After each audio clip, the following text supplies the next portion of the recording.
Excuse me, sir.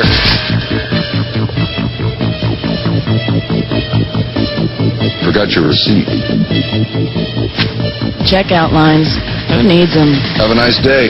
This is the future of e-business.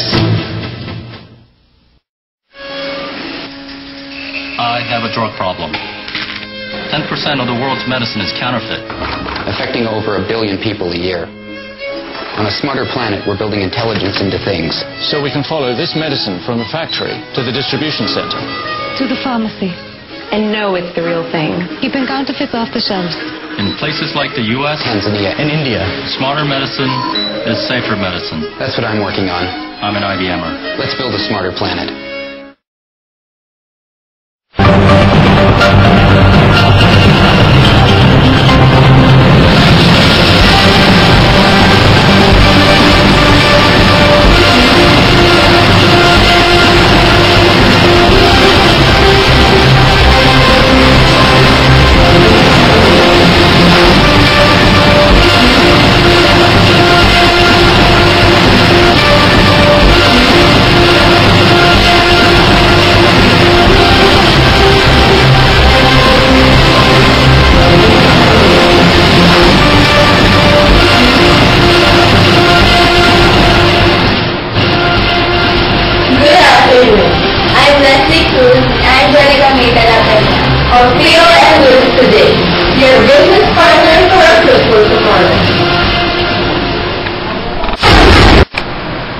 The world as we once knew it no longer exists.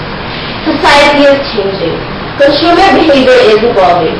The world is becoming more dynamic and complex. People are more connected than ever before. What impact will intelligent networks have on business, the economy, and society as a whole?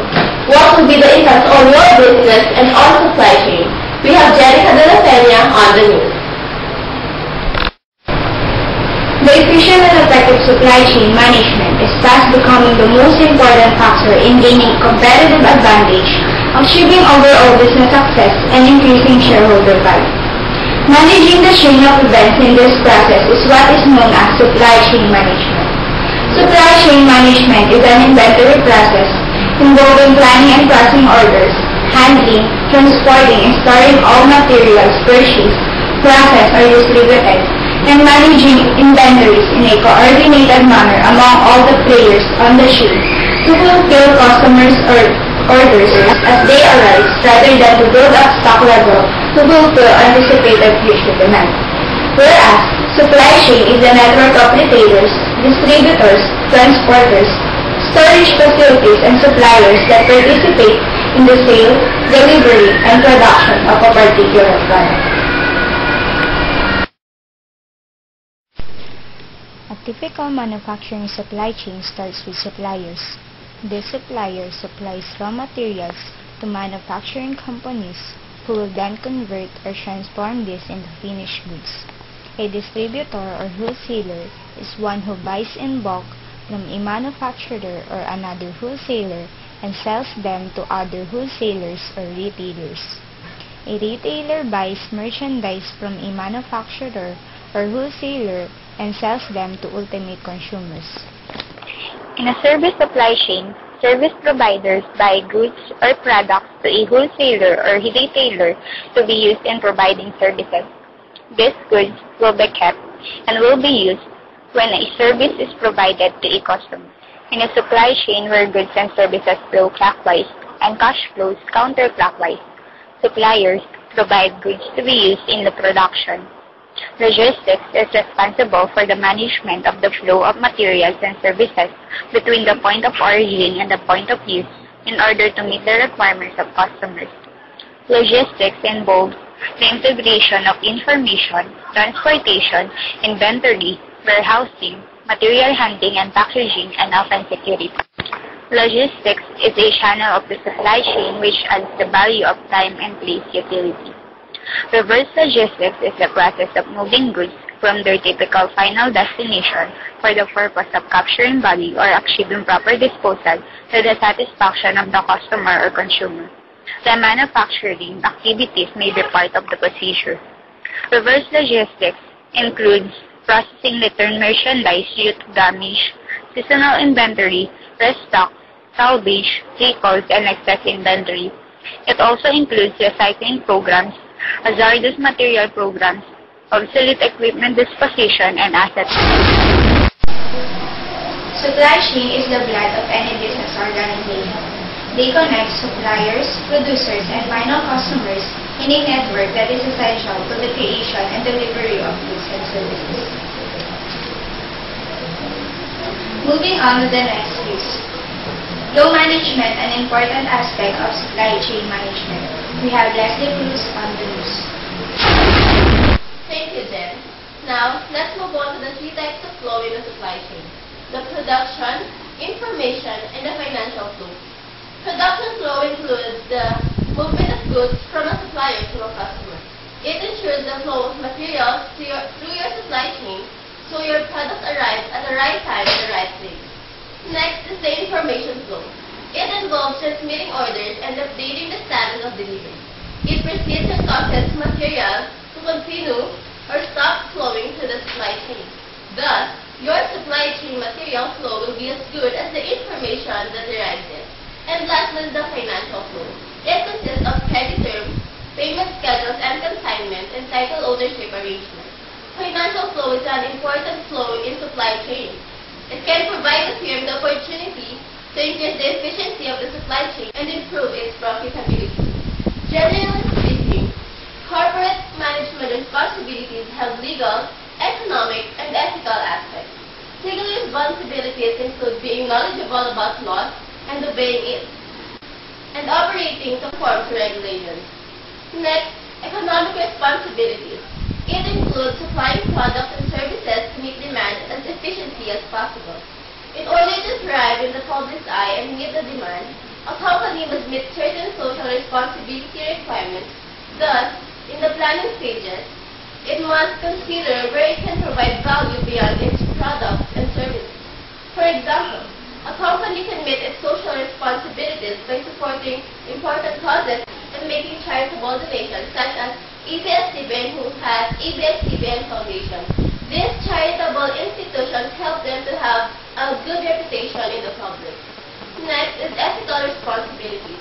It includes conducting business in ways that are consistent with the moral standards of the society.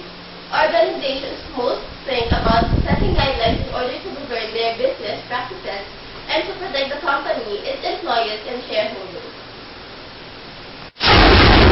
Purchasing connects the organization and suppliers. Jessica? So what is purchasing? Purchasing is responsible for obtaining the materials, parts and supplies, and services needed to produce a product or provide a service. Purchasing has interfaces that connect the organization and its suppliers. It includes operations, legal department, accounting, data processing, design, receiving, and supplies. A supplier works closely with purchasing to learn what materials will be purchased and what kinds of specifications will be required in terms of quality, quantity, and delivery. When an entity starts its operation, it also starts purchasing, and the purchasing department will require the assistance of the legal department in making contract negotiations to make the purchase to the suppliers. The accounting is responsible for handling payments to suppliers and must know when goods are received in order to take advantage of the possible discounts. The accounting department holds the data processing, which keeps inventory records and check invoices. Designers usually prepare material specifications, which must be communicated to purchasing. Because of its contact with the suppliers, purchasing is often in a position to pass information about new products and material improvements on the design personnel. Accounting must be notified when the shipments are received so that payments can be made. Purchasing cycle begins with a request from an organization to purchase materials, equipment, and supplies, and it ends when the purchasing department is notified that the shipment of goods has been received in a good condition. Purchasing cycle includes, first, receiving requisition. The requisition includes all information about the material to be purchased. Second is selecting a supplier.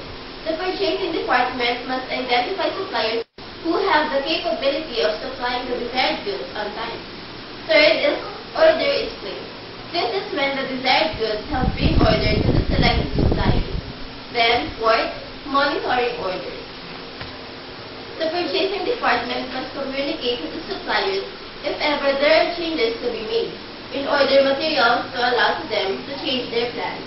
And lastly, the receiving orders. They must check incoming shipments for quality and quantity. If goods are not satisfactory, they have to be returned or subject for further inspection. Also, we have centralized versus decentralized purchasing. Centralized purchasing is the control by a central department of all the purchasing undertaken within an organization.